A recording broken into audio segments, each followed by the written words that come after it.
এই যে আমরা মাঝে মাঝে ডিপ্রেশনে যাই, প্রত্যেকেরই ডিপ্রেশন আছে, প্রত্যেকেরই মাঝে মাঝে কষ্ট হয়, মাঝে মাঝে অনেক কিছু মেনে নেওয়া যায় না, তারপরেও মেনে নিতে হয়। কথা বলেন ঠিক কিনা?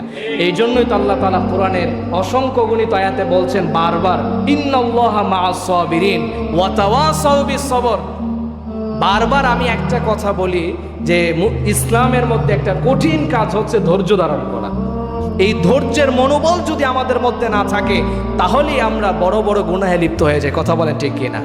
এই জন্য প্রিয় ভাইয়েরা আমার, যত ডিপ্রেশন আসুক না কেন, যত কষ্ট আসুক না কেন, আপনি আল্লাহ সুবহানাহু ওয়া তাআলা সেজদায় পড়ে যান। সেজদায় পড়ে আল্লাহ তাআলার কাছে চিৎকার করে কাঁদতে থাকেন, আল্লাহ তাআলার কাছে ফরিয়াদ করতে থাকেন। অবশ্যই অবশ্যই আল্লাহ সুবহানাহু ওয়া তাআলা আপনাকে সমস্ত ডিপ্রেশন থেকে আল্লাহ তাআলা বের করে দেবেন। পড়েন আমিন।